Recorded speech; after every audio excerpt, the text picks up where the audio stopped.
오늘은 피터 틸의 제로 투 원을 리뷰해 보도록 하겠습니다. 스탠퍼드 대학교 스타트업 최고 명강이라고 소개가 되어 있습니다.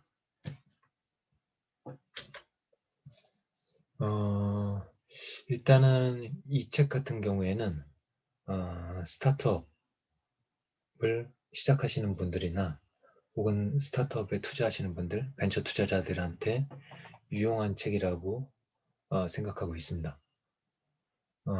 이 책을 시작하기에 앞서서 피터 틸에 대해서 조금 알아보고 가려고 합니다.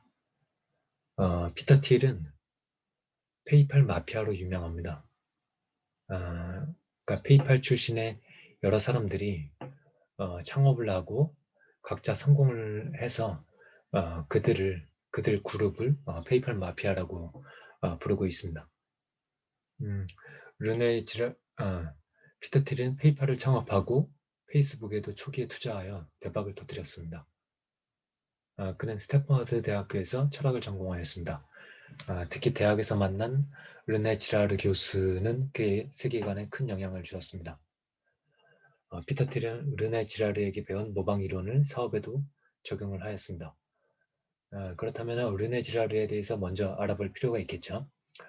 르네 지라르는 인간의 모방 욕망에 대해서 깊이 연구한 프랑스 태생의 철학자이자 문학 비평가입니다. 그의 모방 이론을 살펴보면 일단 인간의 욕망을 잘 살펴보면 그것은 그냥 독립적으로 주체적으로 무엇을 욕망하는 것이 아니라 남들이 욕망하는 것을 따라할 뿐입니다. 자율적으로 욕망하는 인간이라는 것은 우리의 환상일 뿐 실제로는 존재하지 않습니다. 이것은 어느 누구라 할 것 없이 다 똑같습니다. 우리 모두가 서로를 모방하고 같은 것을 욕망하다 보니 그것을 놓고 경쟁하는 처지가 될 수밖에 없는 것이죠. 더군다나 여러 가지 조건이 비슷한 사람들이라면 경쟁은 더 심화될 수밖에 없습니다. 이러한 경쟁은 진정한 가치에 대한 우리의 눈을 가리고 쓸모없는 것들에 대해서 탐닉하도록 만듭니다. 피터 틸은 르네 지라르 이론에서 우리가 똑같은 것을 모방해서 그것을 놓고 경쟁할 필요가 없다라는 사실을 깨닫게 됩니다. 이것을 사업에 적용시켜서 그는 똑같은 것을 놓고선 경쟁하는 것이 아니라 차라리 새로운 것을 창조하는 것이 필요하다라는 생각에 도달합니다. 새로운 것을 창조하면 경쟁 대신에 독점적인 위치에 좀 더 가까이 갈 수 있는 것이죠. 그리고 자본주의 체제에서 독점이란 높은 이익률을 의미하게 됩니다. 피터 틸의 책 제로 투 원에서는 피터 틸은 작은 시장이라도 독점할 수 있는 아이디어가 중요하다고 말합니다. 그리고 새로운 시장을 창조해서 파일을 더 키우는 것이죠. 작게 시작하더라도 독점을 하게 되면 인접사업으로 확장할 수 있게 됩니다. 피터 틸이 소개하는 전형적인 사례 두 가지가 있습니다. 하나는 온라인 서점으로 독점하고 시작해서 모든 물품을 취급하게 된 아마존이고, 또 다른 하나는 고급 스포츠카 시장을 일단 타겟으로 해서 장악을 한 다음에 일반 승용차로 타겟을 삼고 있는 전기자동차 회사 테슬라입니다.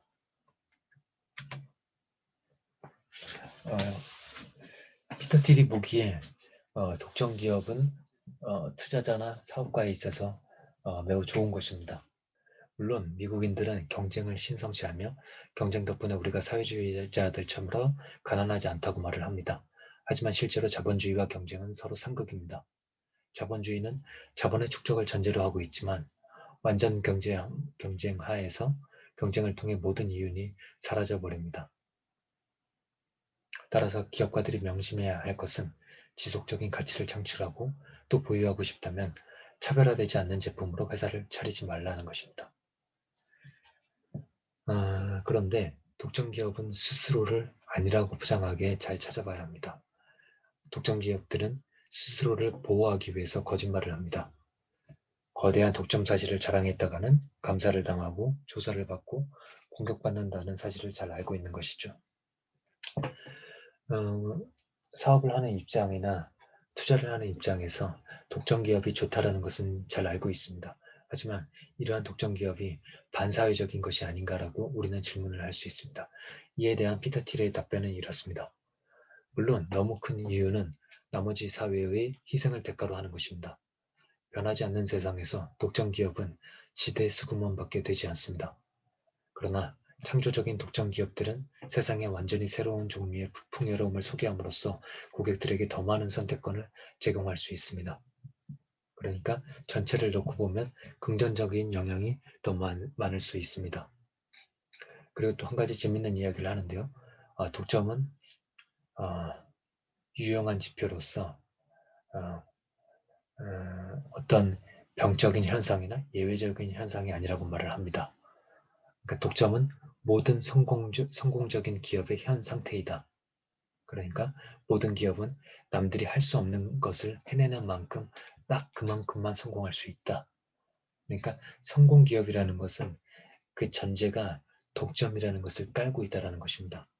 물론 독점이라는 것이 100%에 가까운 독점이냐 아니냐의 차이는 있을 수 있지만 그것은 결국 그 기업이 남들이 할 수 없는 것을 얼마만큼 해내는가 그에 따라서 성공이 결정된다라고는 시각을 드러내고 있습니다. 그 다음에 독점 기술 기업을 어떻게 알아보는가 혹은 저성장 기업과 독점 기술 기업의 차이는 무엇인가에 대해서 우리는 질문을 할 수가 있습니다. 피터 틸은 이렇게 대답을 합니다. 저성장 기업의 가치는 대부분 가까운 시일 내에 발생한다. 그리고 대체할 수 있는 다른 유사한 기업들이 있기 때문에 이유는 곧 경쟁을 통해서 사라져버릴 것이다. 그들의 현금 흐름은 아마도 향후 몇 년 내에 줄어들기 시작할 것이다. 고객들이 더 새롭고 더 유행하는 곳으로 옮겨갈 것이기 때문이다. 기술 기업은 정반대의 궤도를 그립니다. 기술 기업은 처음 몇 년간 손실을 기록할 수도 있지만 매출은 뒤늦게 발생하고 또 매출은 발생하지만 이익은 발생하지 않을 수도 있습니다. 그래서 결국 매출을 발생하고 이익을 발생시키는 그런 궤도로 올라가는 것은 10년에서 15년까지 걸릴 수도 있는 것입니다. 그렇다면 우리가 투자를 해서 그리고 사업을 시작해서 10년 후에도 이 회사가 존속할 수 있을 것인가? 이에 대한 답은 숫자만으로는 결코 그 답을 알 수 없는 것이죠. 답을 알고 싶다면 내가 투자하는 사업의 질적 특성을 비판적으로 생각해 봐야 합니다. 그리고 이제 피터 틸이 예로 들고 있는 것은 야후입니다.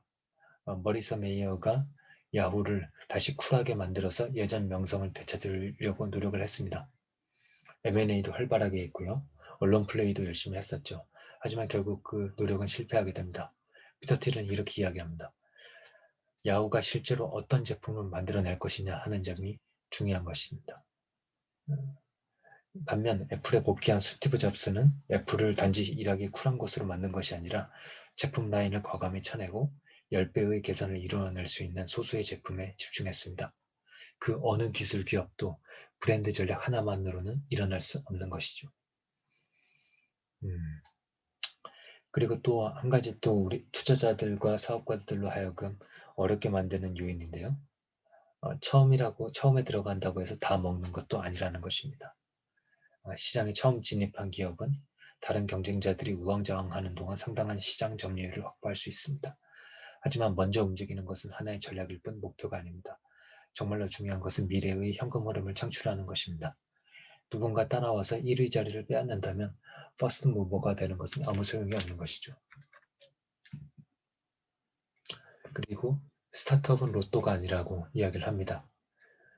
그래서 운에 기대지 말고 명확한 계획을 갖고 시작하라고 이야기를 합니다. 미래를 명확한 것으로 생각한다면 흔들림 없는 확신이 있을 것입니다. 확신이 있는 사람은 평범한 것들을 이것저것 쫓으면서 다반면에 소질이 있다라고 말하지 않고 가장 하고 싶은 것 하나를 정해서 그 일을 하게 됩니다.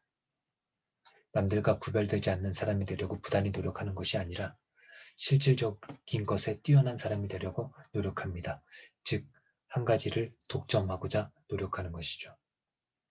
금융계의 예를 들고 있습니다. 금융이야말로 불명확한 사고의 전형입니다. 어떻게 해야 부를 창출할 수 있을지 전혀 모를 때 유일하게 돈을 벌 수 있는 방법이 바로 금융입니다.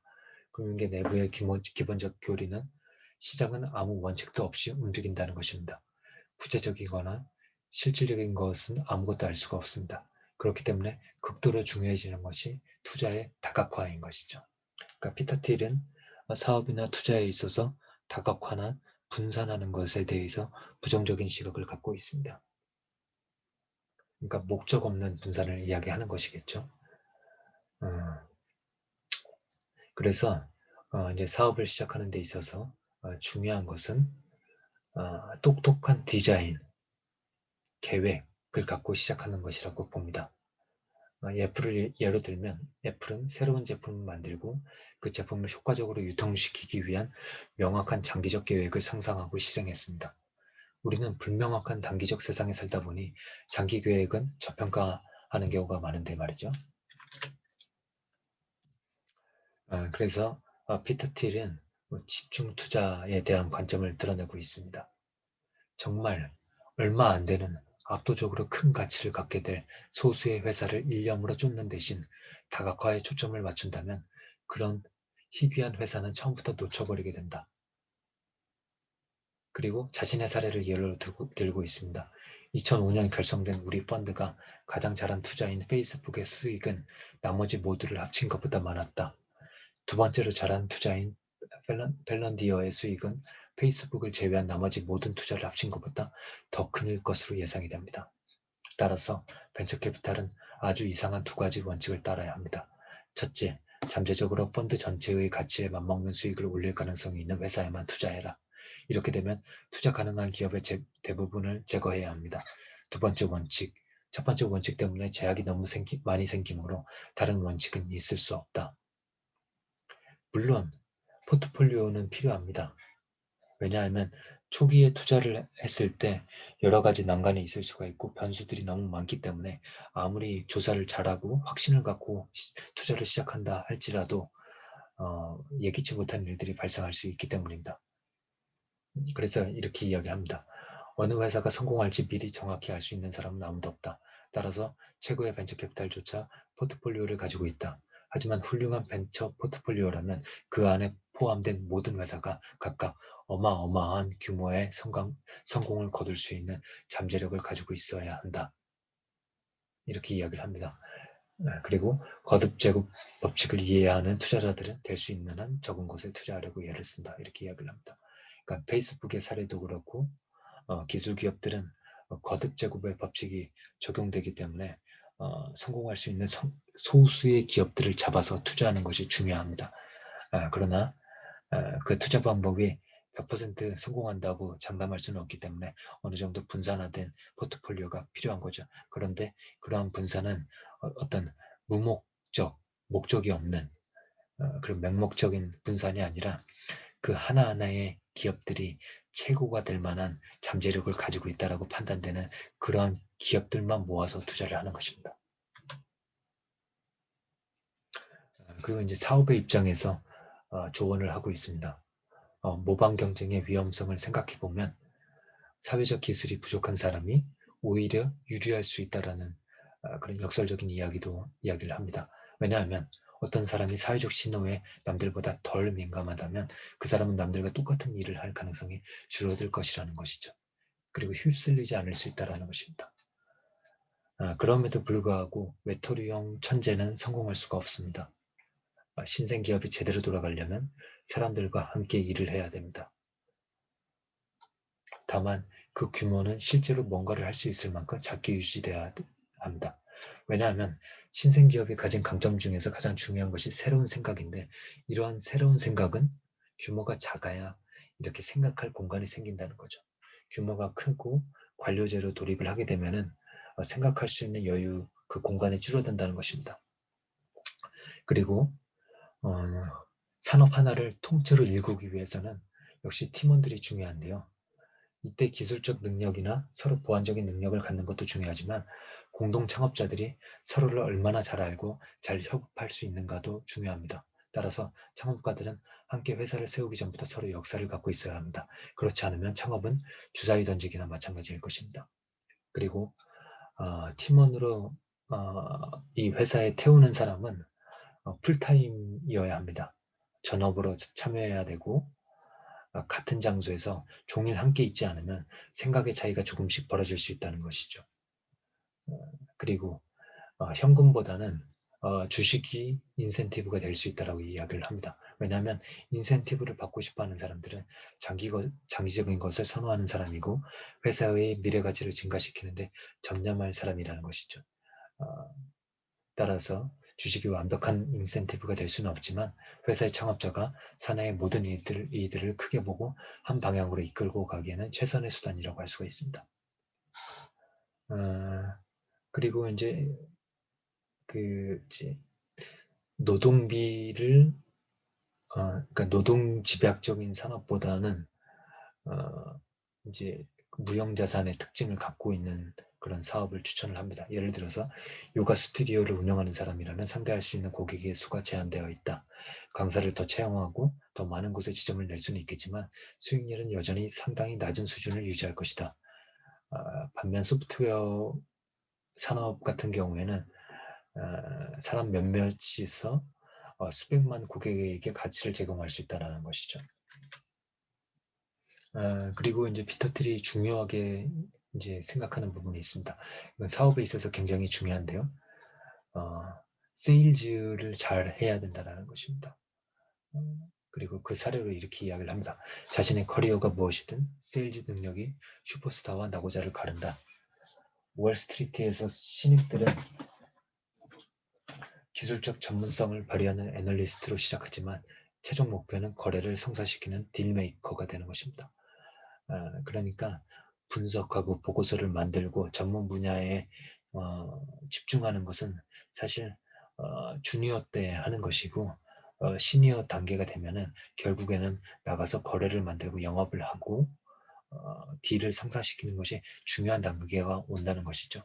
그리고 사실 그러한 부분들이 사업에 있어서는 더 중요할 수 있다는 것입니다. 따라서 유통을 제품의 디자인에 반드시 필요한 일부로 생각하는 것이 좋다라고 이야기를 합니다. 제품이 아무리 좋아도 소용이 없다는 것이죠. 그것을 어떻게 판매하고 유통할 것인가에 대한 명확한 계획이 있어야 하는 것입니다. 그리고 마지막에 보시면 본능적으로 미디어를 불신하는 안경 쓴 괴짜들은 미디어를 무시하려는 실수를 자주 저지른다고 합니다. 이렇게 해서 제로 투 원을 살펴봤습니다. 약간 이제 요약해서 말씀을 드리자면은 르네 지라르에게 배운 모방 이론, 경쟁하지 말고 똑같은 것에 대해서 그러니까 서로를 모방하고 똑같은 것을 놓고 경쟁하는 그러한 것에서 벗어나서 새로운 것을 창조해서 작은 시장이라도 독점을 해서 시작하는 것이 중요하다라고 이야기하고 있습니다. 그리고 이렇게 독점을 해서 시작하는 데 있어서 수익이 바로 나지 않을 수는 있지만은 그리고 이제 수익은 그러니까 매출이 나중에 일어나고 그다음에 수익으로 전환되는 것이 그 후에 일어날 수 있다. 그러니까 전통적인 산업에서 지금 현금 흐름을 산출하고 있는 기업들과는 상이한 성장 궤도를 보일 것이라는 것을 기억해야 된다고 이야기를 합니다. 그리고 이러한 기업들에 대한 투자에 있어서도 어떤 이제 수익을 많이 낼 수 있는 소수의 기업들이 있는 것이고 나머지 기업들은 수익을 거의 내지 못하기 때문에 그 소수의 기업들을 잡아내는 것이 중요하다라고 이야기를 하고 있습니다. 그리고 그러한 기업들을 잡아내기 위해서 물론 이제 분산된 포트폴리오를 가지고 있어야 되지만은 그 하나하나의 기업이 최고가 될 수 있는 잠재력을 가지고 있어야 된다라고 이야기를 했습니다. 그리고 사업을 하는 입장에서는 명확한 계획을 가지고 시작을 해라. 그리고 또한 유통에 대한 마인드를 제대로 가지고 갈 것을 요구를 하고 있습니다. 이러한 제로 투 원 이 책은 그 승려의 수수께끼라는 책이 있습니다. 그 책과 더불어서 이 스타트업을 하시는 분들 그리고 벤처캐피탈에 관심이 있는 분들에게는 좋은 책이라고 생각을 합니다. 그러면은 오늘의 리뷰를 마치도록 하겠습니다. 감사합니다.